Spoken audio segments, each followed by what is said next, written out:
तो आइए दोस्तों, आज मैं आप सभी को टिंटन एबे, जो वर्ड्सवर्थ की एक फेमस कविता है, उसको आज मैं आपको पढ़ाऊंगा।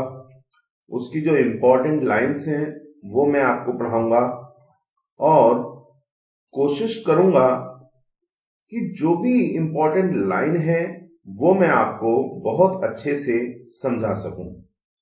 इस पहले वीडियो में मैं आपको टिंटन एबे कविता की समरी उसके डिटेल के साथ आपको सुनाता हूं, जिसको आप ध्यान से सुने ताकि जब कविता की लाइनें मैं आपको पढ़ाऊं तो उनको समझने में आपको आसानी हो।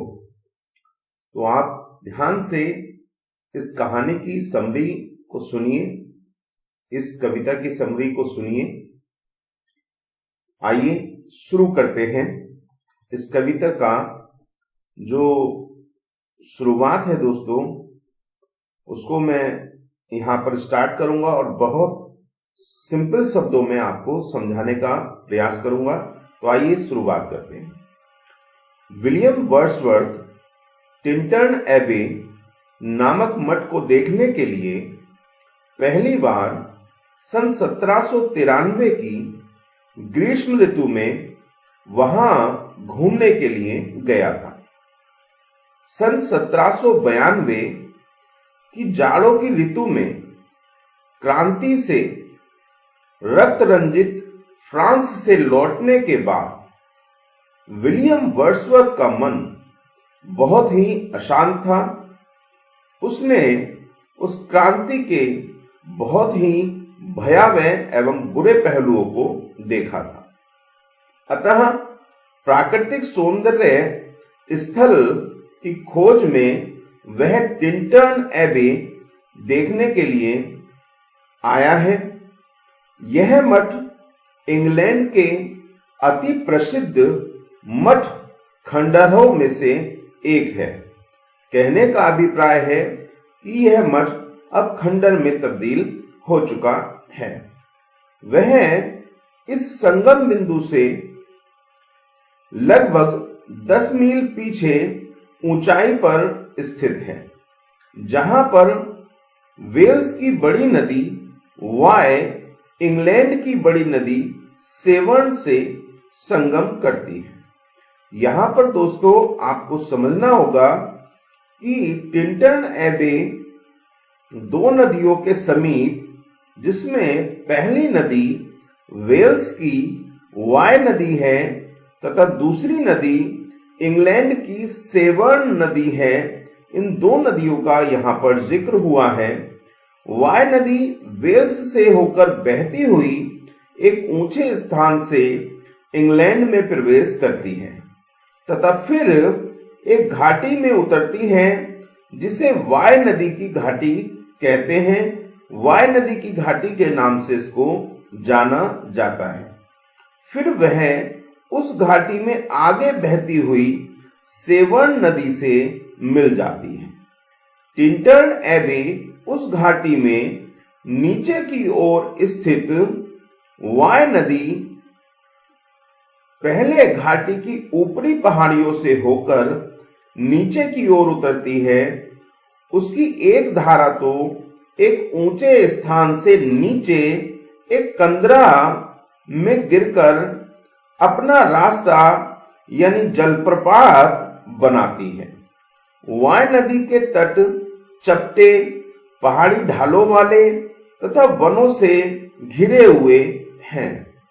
नीचे घाटी में भेड़ों तथा कृषि के फार्म तथा कुटीर उद्योग करने वाले लोग निवास करते हैं। उसी घाटी में वाय नदी के पार टिंटन एबे नामक मठ के खंडहर अभी भी देखे जा सकते हैं। विलियम वर्ड्सवर्थ अपनी बहन डोरोथी के साथ टिंटन एबे को देखने के लिए पहली बार सन 1793 में गया था। दोस्तों आपको याद रखना है, पहली बार 1793 में। तब वह लगभग 23 वर्ष का था। घाटी के एकांत तथा प्राकृतिक वस्तुओं के सौंदर्य ने उसे आनंद से भर दिया था। यही हाल उसकी बहन डोरोथी वर्ड्सवर्थ का भी था। दोनों ही इस सुंदर दृश्य को देख करके बहुत ही ज्यादा प्रभावित हुए। इसी कविता में वह पहाड़ी तटों तथा छोटे हिरन की तरह इधर उधर घूमते हुए इन सभी चीजों को देखकर इनका आनंद लेते हैं। जिस प्रकार एक छोटा हिरन पहाड़ियों पर इधर उधर कूदता फांदता है, उसी प्रकार इस मनोहर दृश्य को देख करके वर्ड्सवर्थ तथा डोरोथी वर्ड्सवर्थ भी उन पहाड़ियों का, उन ढलानों का आनंद लेते हैं। वहां गरजते हुए झरने के दृश्य ने उन्हें मंत्रमुग्ध कर लिया है। उसे ऊंची ऊंची चट्टानों, पहाड़ियों, गहरे तथा अंधकार में वनों के रंगों, आकृतियों आदि ने भी बहुत ही ज्यादा प्रभावित किया है, उसके मन को मोह लिया है। वह वाय नदी के तटों पर दूसरी बार 5 वर्ष बाद, यहां थोड़ा आप ध्यान दें, वह वाय नदी के तट पर दूसरी बार 5 वर्ष बाद 13 जुलाई 1798 को आया है। उसकी बहन डोरोथी भी उसके साथ है।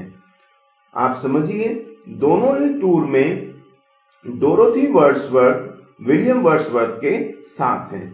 परंतु जब तक प्रकृति के प्रति उसके दृष्टिकोण में भारी परिवर्तन हो चुका था। यह जो समय अंतराल था दोस्तों, इस समय अंतराल में वर्ड्सवर्थ की सोचने की क्षमता, प्रकृति के प्रति उसका जो दृष्टिकोण था, उसमें बहुत ही बदलाव आ गया था। वह प्रकृति में व्याप्त सर्वात्मा को देखने लगा था। कहने का अभिप्राय है दोस्तों, यहां पर आप कहेंगे कि प्रकृति के प्रत्येक पहलू को विलियम वर्ड्सवर्थ ने किसी न किसी रिलेशन से मापतोल की है, रिलेशन के साथ उसको रख दिया है, और वह ईश्वरीयता का उसमें जो है आनंद लेने लगा है। उसकी इस अंतर्भूति को उसका मिस्टिकल पैंथीज्म कहा जाता है। यानी प्रकृति में जो ईश्वरीयता है, जो डिवाइनिटी है, उसको फील करने की जो विलियम वर्ड्सवर्थ की जो कला है, उसी को मिस्टिकल पैंथीज्म या विलियम वर्ड्सवर्थ का मिस्टिकल पैंथीज्म कहा जाता है। जब वह 13 जुलाई 1798 में दोबारा वाय नदी के तट पर आया तो उसे फिर प्राकृतिक दृश्यों ने बड़ा आनंद दिया। उसने वाय नदी के दृश्य को घंटों तक देखा, उन्हें निहारा, उन्हें अपने आंखों में समाने की कोशिश करी। तत्पश्चात नदी पार करने पर और टिंटन एबे जाकर उसके खंडरों को देखने का उसने देखकर उनको आनंद लिया। लौटते समय उसने इस कविता की रचना यानी टिंटन एबे कविता की रचना की। इस रचना में उसने जो भी कुछ उसने अनुभव किए थे इस विजिट के दौरान, उन सभी अनुभवों को लिखा है। इस कविता की रचना टिंटन एबे से लौटकर तथा वाय नदी पार करने के बाद शुरू की, और इसका समापन ये दोस्तों, ये जो मैं लाइन आपको सुना रहा हूं, ये लाइन खुद वर्ड्सवर्थ ने लिखी है। उन्हीं की ये लाइनें मैं आपको बता रहा हूं कि इस कविता की रचना मैंने टिंटन एबे से लौटकर तथा वाय नदी पार करने के बाद शुरू की, और इसका समापन मैंने 4-5 दिन पीछे अपनी बहन के साथ इधर उधर घूमने के बाद उस समय किया, जब शाम को मैं ब्रिस्टल नगर के, ब्रिस्टल दोस्तों ये वही नगर है जिसका मैंने आपको पहले डिस्क्रिप्शन दिया है कॉलरीज के साथ वाला, ब्रिस्टल नगर में प्रवेश कर रहा था उस समय की। जब तक मैंने ब्रिस्टल में प्रवेश नहीं किया तब तक मैंने ना तो इसकी कोई पंक्ति ही बदली और ना ही इसे स्वच्छ कॉपी में उतारा। कवि ने इस कविता के बारे में यह भी लिखा है कि इस कविता की रचना करने में उसे जितना सुख, जितना आनंद मिला, उतना सुख उसे अपनी किसी भी अन्य कविता की रचना करने में नहीं मिला। दोस्तों, ये वो लाइनें मैंने आपको पढ़ करके सुनाई हैं जो विलियम वर्ड्सवर्थ ने खुद ये लिखी हैं। मीन्स ये इंपॉर्टेंट लाइन विलियम वर्ड्सवर्थ की लिखी हुई है, मैं ये आपको अपने नोट्स से पढ़ करके सुना रहा हूं। आगे पढ़ते हैं, आगे आप इसको ध्यान से सुनिएगा। यह कविता पहली बार लिरिकल बैलाड्स नामक काव्य संग्रह में सितंबर 1798 में प्रकाशित हुई।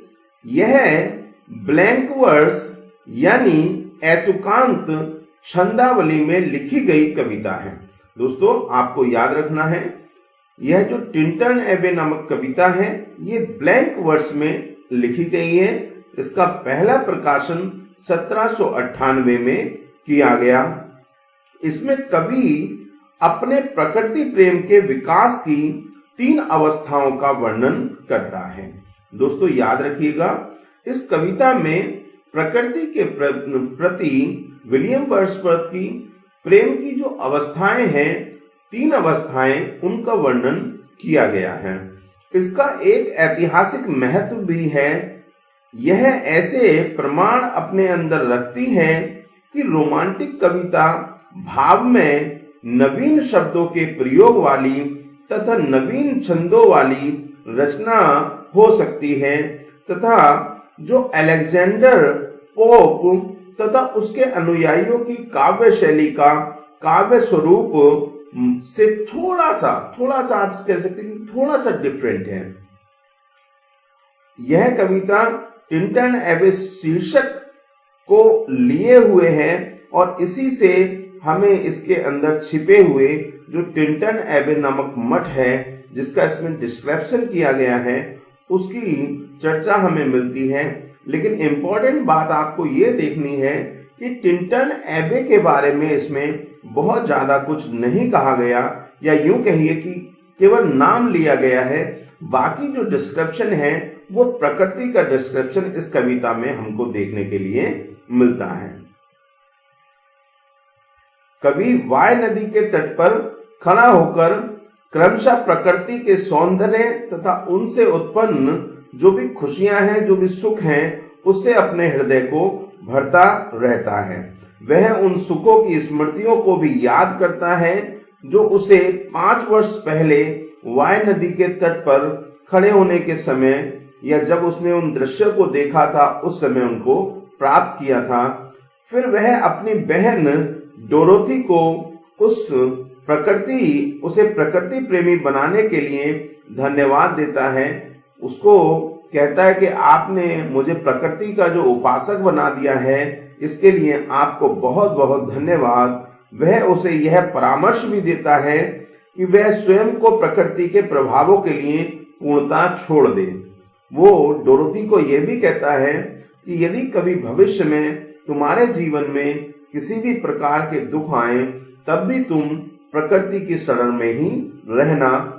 और इसी प्रकार दोस्तों, इस डिटेल के साथ अंतिम बात मैं आपको बता देता हूं कि इस कविता में उन सभी प्रभावों का सुखद स्मृतिपूर्ण वर्णन किया गया है जो अकेलेपन, बुढ़ापे तथा मुसीबत के समय किसी भी व्यक्ति को शांति प्रदान कर सकते हैं, सुख प्रदान कर सकते हैं। तो मुझे उम्मीद है आपको ये सुनकर के, ये समरी इसकी सुनकर के बहुत अच्छा लगा होगा। दोस्तों, बहुत सारी सुंदर सुंदर चोटियों का वर्णन, जो पर्वतों के पहाड़ों के ढलान हैं उनका वर्णन, पेड़ों का वर्णन, चारागाह का वर्णन, वाय रिवर का वर्णन इस कविता में किया गया है बहुत ही सुंदर तरीके से। दोस्तों, एक इंपॉर्टेंट चीज और आपको बतानी है, इस कविता का जो टाइटल है वो जरूर आप याद रखिएगा।